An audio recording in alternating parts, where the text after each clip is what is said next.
why is it, you tell me, as a Manchester United fan, that second half tonight, the score felt inevitable. It just felt like Tottenham were going to equalise. It was going to be 2-2. It was going to be another one of those games where we had an opportunity to take some kind of positive advancement in the league in our position. Don't get me wrong, we would have stayed fourth, but we'd have been on the same points as Newcastle with a game in hand, and we threw it all away. Yet again threw it all away. For me, the problems, you could see the problems in the first half, and those problems were that Richarlison was continually getting behind Wan-Bissaka and causing problems for Lindelof throughout the first half. And then, obviously, we scored the 2 goals. We were all quite happy, but the warning signs were already there. And if you didn't notice, in that second half, Harry Kane was playing out wider, so and that enabled Tottenham actually came out in the second half and used the width of that pitch. So we were quite compact in it. So we use it in the first half. We were using the width of the pitch, but in possession we'd narrow and tighten the spaces to bring our players together. But Tottenham cleverly kind of used the whole width of the pitch in the second half, spread the play, and pushed Harry Kane kind of more out wide. If you noticed, he was picking up the ball from deep. He could quickly turn on the ball and constantly running into space. I'm not going to really pick any individual United players out for any form of blame, but Ten Hag made changes. Now, let's think, right, so he took Delo off, replaced him with Malacia. And ultimately, I think that improved nothing. In fact, I think Kane just dominated Malacia for pace. I know he brought him on quite late in the game, but it was when Malacia came on that Kane came more into the game, was able to turn and run into that space a little bit more. And Malacia just looked off the pace. Now, other substitutes that were brought on, so Wout Weghorst. And, what did he do? There was a joke earlier on tonight I came across, and it was this. Watching Wout Weghorst play is like watching a giraffe ice skating after 14 pints of beer.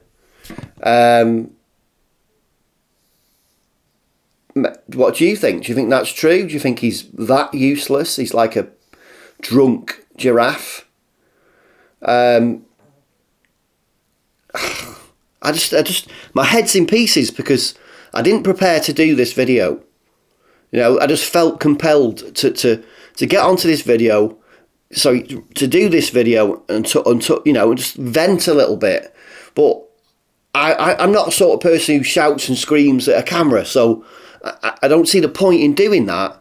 I'm just trying to see what that second half, because the performances, we've had many a performance where of late maybe started seeing them before the first leg in the Europa League, where we'd play well in games, we'd score a goal or two, then we'd come under pressure and we'd fight to save games, and then obviously the Sevilla game, 2-0 up in the first half, 2-2 in the second half.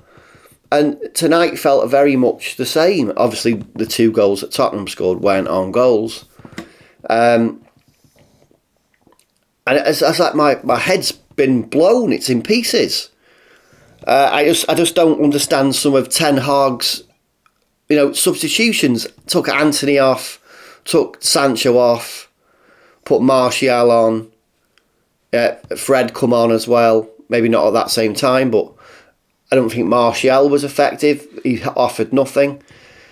I thought Fred looked off the pace, probably lacking a bit of fitness, or maybe just off the pace. I just don't understand I mean, someone said to me that Wout Weghorst and Fred came on. Obviously, Fred came on to add a little bit of pace into that midfield area because we were getting overrun at that point in the second half, and that Wout Weghorst was brought on as kind of more of like a pivot, so a high holding player. But the taking off of Anthony and the taking off of Sancho and the taking off of Eriksen, I think, blunted our... yes, we weren't playing so well, but I think taking those three players off, so taking Anthony, taking Eriksen off and taking Sancho off, really did weaken us. It weakened us. And as I was going to say, someone I was watching the game with said to me that Ten Hag's probably made those changes to try to see out the game. But the thing is, it was, at that time, those changes were made on the 71st minute. And obviously my reaction to that was, hold on, we've probably got that 23 minutes left. And he's just basically made us almost toothless. Because obviously Rashford went out onto the left, Martial went into the number 9. And we just lost any impetus. And I tell you what, who didn't have one of his greatest games tonight, who played 90 minutes, and it wasn't one of his greatest games at all in a United shirt, was Casemiro. The amount of times he gave the ball away tonight, or got caught in possession, or got caught upfield and couldn't get back. I'm lost for words. I mean, I'm obviously not. I'm talking to you, but I just feel gutted. It's like we are so lucky that we've got a game in hand over Newcastle. I mean, obviously, we've got Aston Villa next. And that's not going to be an easy game at all. Not going to be an easy game because they're on a good run. So now we've got Liverpool and Newcastle over our shoulders looking at us. We keep giving other teams opportunities. When our opportunities, we fail. It's... I haven't seen any interviews after the game yet, and I don't know what Ten Hag said, but I'd like to see someone ask him some questions about his decisions for substitutions and why he's made them. I mean, if you've got any ideas and what do you think about the substitutions he made? Can you tell me what happened in the second half? Why United came out and offered nothing? Obviously Bruno put a ball against the bar from 6 yards out. That happens. I mean, I wish it hadn't happened. I wish it had gone in and been a 3-2 win. But that's football. But the nature of the draw, it feels like a loss. Tell